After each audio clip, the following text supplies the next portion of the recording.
അസ്സലാമു അലൈക്കും വറഹ്മത്തുള്ളാഹി തആല വബറകാതുഹു. ബഹുമാനികളെ, ജനാധിപത്യം, ജനങ്ങളിൽ നിന്ന് ജനങ്ങൾക്ക് വേണ്ടി ജനങ്ങൾ തിരഞ്ഞെടുക്കുന്ന സമ്പ്രദായം ഇന്ന് ലോകത്തിൻ്റെ നിരവധി രാഷ്ട്രങ്ങളിൽ നിലവിലുണ്ടെങ്കിലും പാരമ്പര്യത്തിനാൽ ഏറ്റവും പ്രസിദ്ധമായത് ഇന്ത്യൻ ജനാധിപത്യമാണ്. ആ ജനാധിപത്യത്തിൻ്റെ തന്നെ ആത്മാവായി കണക്കാക്കപ്പെടുന്ന തിരഞ്ഞെടുപ്പ്, ആ തിരഞ്ഞെടുപ്പ് നീതിയുക്തവും ശുദ്ധവുമാവണമെങ്കിൽ അതിലെ വോട്ടർ പട്ടിക വ്യക്തവും കൃത്യവുമായിരിക്കണം. ഈ ഒരു ആശയം മുന്നോട്ട് വെച്ചുകൊണ്ട് ദേശീയ ഇലക്ഷൻ കമ്മീഷൻ അവതരിപ്പിക്കുന്ന പുതിയൊരാശയമാണ് തീവ്ര വോട്ടർ പട്ടിക പരിഷ്കരണം, അതായത് SIR. SIRൻ്റെ ഔദ്യോഗിക ആശയം പ്രശംസനീയമാണ്. അർഹരായ എല്ലാ വോട്ടർമാരെയും ഉൾപ്പെടുത്തിക്കൊണ്ട് അയോഗ്യരായ എല്ലാവരെയും ഒഴിവാക്കിക്കൊണ്ടുള്ള ഒരു വ്യക്തമായ ഒരു വോട്ടർ പട്ടിക. SIR എന്ന ആശയം ദേശീയ ഇലക്ഷൻ കമ്മീഷൻ അവതരിപ്പിക്കുന്നതോടൊപ്പം തന്നെ അവർ അവതരിപ്പിച്ച മറ്റൊരു ആശയമാണ് SSR, അതായത് തീവ്ര പ്രത്യേക പുതുക്കൽ പ്രക്രിയ. രണ്ടിനെയും ആശയം സമമാണ്. അപാകതകൾ പരിഹരിക്കുക, പുതിയതായി പേരുകൾ കൂട്ടിച്ചേർക്കുക എന്നുള്ളത്. എന്നാൽ SSRൽ നിന്ന് SIR വ്യത്യസ്തമായി നിൽക്കാനുള്ള പ്രധാനമായ കാരണം ചുരുങ്ങിയ കാലയളവിനുള്ളിൽ ബൂത്ത് ലെവൽ ഓഫീസർമാർ 1,40,000-ത്തിലധികം വരുന്ന ബൂത്ത് ലെവൽ ഓഫീസർമാർ വീട് വീടാന്തരം കയറിക്കൊണ്ട് വിവരങ്ങൾ ശേഖരിച്ചുകൊണ്ട് ആ വീട്ടിലുള്ള എല്ലാ അംഗങ്ങളും ആ വോട്ടർ പട്ടികയിൽ ഉൾപ്പെട്ടിട്ടുണ്ടോ എന്ന് അന്വേഷിച്ചുകൊണ്ട് വ്യക്തമായി തയ്യാറാക്കുന്ന വോട്ടർ പട്ടിക. അതുപോലെ തന്നെ വോട്ടർ പട്ടിക പരിഷ്കരണത്തോടൊപ്പം തന്നെ നടക്കുന്ന മറ്റൊന്നാണ് വോട്ടിംഗ് ബൂത്ത് പരിഷ്കരണം. പുതിയതായി വന്ന പരിഷ്കരണത്തിൽ ഒരു വോട്ടിംഗ് ബൂത്തിൽ ഏകദേശം 1,500 വോട്ടർമാർക്ക് മാത്രമേ പങ്കെടുക്കാൻ കഴിയുകയുള്ളൂ. അതുപോലെ തന്നെ വിദ്യാഭ്യാസ, സാംസ്കാരിക, സാമൂഹികമായി പിന്നോക്കം നിൽക്കുന്ന പ്രത്യേക വിഭാഗങ്ങളായ ഗോത്ര വിഭാഗങ്ങൾ, ട്രാൻസ്ജെൻഡർ വിഭാഗങ്ങൾ പോലത്തവരെ വോട്ടർ പട്ടികയിൽ ഉൾപ്പെടുത്താൻ വേണ്ടി പ്രത്യേക ക്യാമ്പുകൾ സംഘടിപ്പിക്കലും SIRൻ്റെ പിന്നിൽ നടക്കുന്നുണ്ട്. ഇതിൽ ഏറ്റവും വിവാദപരമായ ഒരു പരിഷ്കരണമാണ് ഒറ്റ രാജ്യം ഒരു തിരഞ്ഞെടുപ്പ് എന്നുള്ളത്. ആശയം വളരെ നിസ്സാരമാണ്.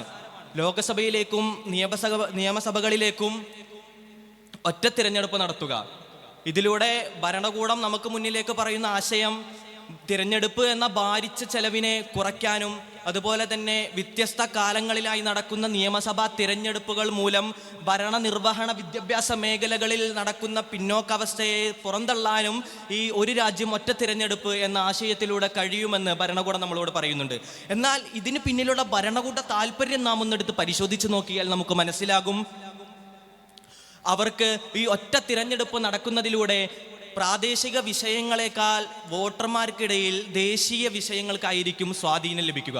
അതിലൂടെ വോട്ടർമാരുടെ മനസ്സിൽ ദേശീയ കക്ഷികൾക്ക് സ്വാധീനം ലഭിക്കുകയും അതുപോലെ തന്നെ പ്രാദേശിക കക്ഷികൾ പുറന്തള്ളപ്പെടുകയും ചെയ്യുന്നു. ഇതിലൂടെ വീണ്ടും നടക്കുന്ന തിരഞ്ഞെടുപ്പുകളിൽ അധികാരത്തിലെത്താനുള്ള അവസരം വീണ്ടും അധികരിക്കുകയാണ് ഈ ദേശീയ ഭരണകക്ഷികൾക്ക്. ഏകദേശം SIR അവതരിപ്പിച്ച് 5 സംസ്ഥാനങ്ങളിൽ പിന്നിട്ട ശേഷം 2 സംസ്ഥാനങ്ങളിൽ നിന്നും മാത്രം 1 കോടിയിലധികം ജനങ്ങൾ പുറത്തായിരിക്കുകയാണ്. 1,40,000-ത്തിലധികം BLO ഓഫീസർമാരെ വിന്യസിച്ചുകൊണ്ട് എല്ലാ രാഷ്ട്രീയ പാർട്ടികളുടെയും പൂർണ്ണ പിന്തുണയോടുകൂടി നടക്കുന്ന ഇത്തരത്തിലുള്ള ബൃഹത്തായ ഒരു സംവിധാനത്തിൽ എങ്ങനെയാണ് ഇത്തരത്തിലുള്ള വലിയൊരു വീഴ്ച സംഭവിച്ചതെന്ന് നാം ചിന്തിച്ചു നോക്കിയാൽ നമുക്ക് മനസ്സിലാകും. BLO ഓഫീസർമാർ വീട് വീടാന്തരം കയറി വിവരങ്ങൾ ശേഖരിക്കാൻ എത്തുന്ന സമയത്ത് വീട്ടിൽ താമസക്കാരില്ലെങ്കിൽ അവിടെ ഷിഫ്റ്റഡ് താമസമില്ല എന്ന കാരണം ചുമത്തിക്കൊണ്ട് അവർ വോട്ടർ പട്ടികയിൽ നിന്നും പുറത്താക്കിയിരിക്കുകയാണ്. ബംഗാളിൽ നിന്ന് മാത്രം ഏകദേശം 58 ലക്ഷത്തിലധികവും രാജസ്ഥാനിൽ നിന്ന് മാത്രം ഏകദേശം 41 ലക്ഷത്തിലധികവും വോട്ടർമാരെ പുറത്താക്കിയിരിക്കുന്നു. ഇതുപോലെ തന്നെ SIR അവതരിപ്പിച്ചതിന് ശേഷം ആദ്യമായി ഇന്ത്യ മഹാരാജ്യത്ത് നടക്കുന്ന നിയമസഭാ തിരഞ്ഞെടുപ്പ് അത് നമ്മുടെ ബീഹാർ സംസ്ഥാനത്താണ്. 2 മാസം മുമ്പ് നടന്ന തിരഞ്ഞെടുപ്പിൽ സാക്ഷരതയാൽ ഏറ്റവും പിന്നിലുള്ള സംസ്ഥാനമായ ബീഹാറിൽ ഇത്തരത്തിലുള്ള പുതിയൊരു ആശയം അഡോപ്റ്റ് ചെയ്യാൻ ബുദ്ധിമുട്ടായിരുന്നിട്ടും നിലവിലുള്ള വോട്ടർ പട്ടികയെ റദ്ദാക്കിക്കൊണ്ട് പുതിയൊരു വോട്ടർ പട്ടിക തിരക്കിട്ടുകൊണ്ട് അവർ റെഡിയാക്കുകയാണ്. അങ്ങനെ പുതിയ വോട്ടർ പട്ടിക വന്നു, തിരഞ്ഞെടുപ്പ് കഴിഞ്ഞു, ദേശീയ ഭരണകക്ഷികൾ തന്നെ സംസ്ഥാന ഭരണവും പിടിച്ചെടുത്തു. എന്നാൽ പിന്നീട് ആ വോട്ടർ പട്ടിക പരിശോധിച്ചപ്പോഴാണ് നമുക്ക് മനസ്സിലായത്, ന്യൂനപക്ഷ വിഭാഗങ്ങളായ മുസ്ലിമുകളിൽ അധികം ആൾക്കാരും വോട്ടർ പട്ടികയിൽ നിന്നും പുറത്തായിരിക്കുന്നു. ഏകദേശം മുസ്ലിം വിഭാഗത്തിൻ്റെ 45% വോട്ടർ പട്ടികയിൽ നിന്നും പുറത്തായി. ബീഹാറിലെ സീമാഞ്ചൽ എന്ന മേഖലയിൽ നിന്ന് മാത്രം ഏകദേശം 4 ബൂത്തുകളിൽ നിന്ന് 1,14,000-ത്തിലധികം വോട്ടർമാർ പുറത്തായിട്ടുണ്ട്.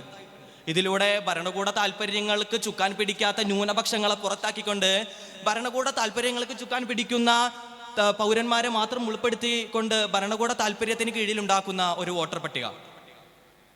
ജനാധിപത്യ രാജ്യത്തിലെ തന്നെ ഏറ്റവും വലിയ സ്വതന്ത്ര കമ്മീഷനായ തിരഞ്ഞെടുപ്പ് കമ്മീഷന്റെ തീരുമാനങ്ങളിൽ ഒരു ഭരണകൂടം കൈയെടുക്കുന്നതിലൂടെ ജനാധിപത്യം എന്ന സ്വത്വമാണ് ഇവിടെ നഷ്ടമായിക്കൊണ്ടിരിക്കുന്നത് എന്ന് ഓർമ്മപ്പെടുത്തിക്കൊണ്ട് ഞാൻ നിർത്തുന്നു. വാ ആഖിറു ദഅ്വാനാ അനിൽ ഹംദുലില്ലാഹി റബ്ബിൽ ആലമീൻ.